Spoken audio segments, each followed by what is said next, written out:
तो जैसे अगर डॉक्टर जावेद के अगर मान लीजिए मुझे ट्रीटमेंट कराना है, पहले तो ये कितने लंबे समय तक चलेगा या हर किसी के दांतों की पोजीशन क्या है उसके अकॉर्डिंग किया जाता है, और सबसे मेन क्या कॉस्ट आती है इसकी?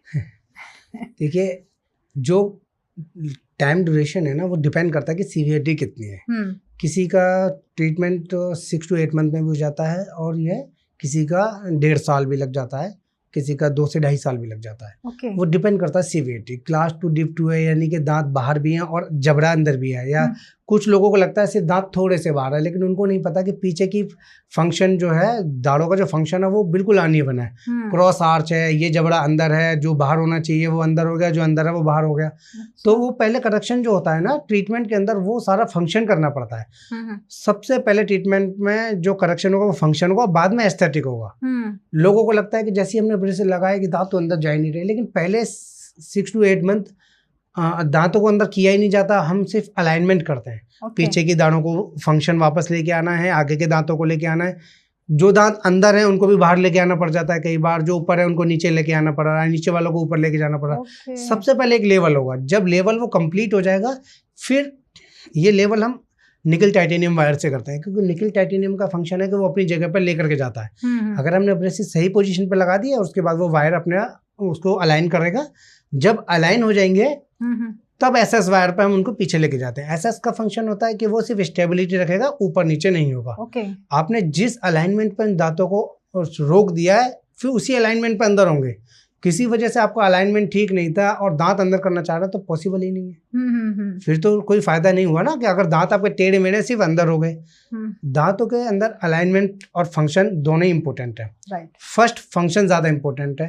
किसी वजह से आपने सोचा कि दांत तो मैंने ठीक करा लिए, लेकिन मेरा फंक्शन खराब हो गया, पीछे की दाढ़ों का चबाने में मुझे दिक्कत आ रही है, तो वो वापस रिलैप्स ही करवाना पड़ता है। दोबारा रिलैप्स करके फिर ऑर्थो ट्रीटमेंट करवाना पड़ता है।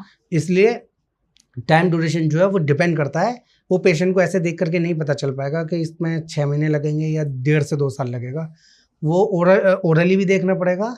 और जब हम कास्ट बना लेते हैं तो कास्ट इम्प्रेशन करने के बाद कास्ट के ऊपर भी हम डायग्नोस करते हैं कि इसमें इतने हमें अंदर जाना है, इसमें दांत निकालने पड़ेंगे नहीं निकालने पड़ेंगे। क्योंकि दांत भी निकालने की जरूरत पड़ जाती है। और इसमें कितना खर्चा आएगा वो भी डिपेंड ऑन सीवियरिटी। लेकिन जो जनरली खर्चा है वो ये सारे खर्चे ना डिपेंड करते हैं क्लिनिक पर, मटेरियल्स क्या यूज कर रहे हैं, डॉक्टर का स्किल क्या है। डॉक्टर अपने स्किल के भी चार्ज करता है। इसमें 90% स्किल के चार्जेस है, मटेरियल के चार्जेस नहीं है। कोई हम सामान तो सेल आउट नहीं कर रहे हैं ना, तो स्किल के जो चार्जेस हैं वो डिपेंड करता है। नेक्सा की ही बात करूंगी कि नेक्सा में अगर कोई कराने आता है तो क्या कॉस्ट पड़ेगी उसको? नहीं, देखिए ब्रेसेस की जो कॉस्ट पड़ती है ना, विद इन 1 to 1.5 ईयर्स अगर उनका ट्रीटमेंट कंप्लीट होता है तो 25 to 30,000 हम मेटल ब्रेसेस के चार्ज करते हैं। और जो सिरेमिक ब्रेसेस हैं वो 30 to 40,000 तक करते हैं। उसके बाद में जो रिटेनर्स हैं उसकी कॉस्ट अलग होती है। क्लीनिंग की कॉस्ट अलग होती है, कि जो क्लीनिंग करनी होती है दांतों की, पहले भी करनी है, बीच में भी करनी है, बाद में भी करनी है, तो उसकी कॉस्ट अलग होती है। तो एवरेज आप मान के चलें 30-35 हज़ार के बीच में एक कंप्लीट ट्रीटमेंट की कॉस्ट आ जाती है मेटल ब्रेसेस की। और जो सिरेमिक के ब्रेसेस हैं उसकी जो कॉस्ट आ जाती है वो 40 to 40,000 के अप्रोक्स हमारे क्लिनिक पर आ जाती है।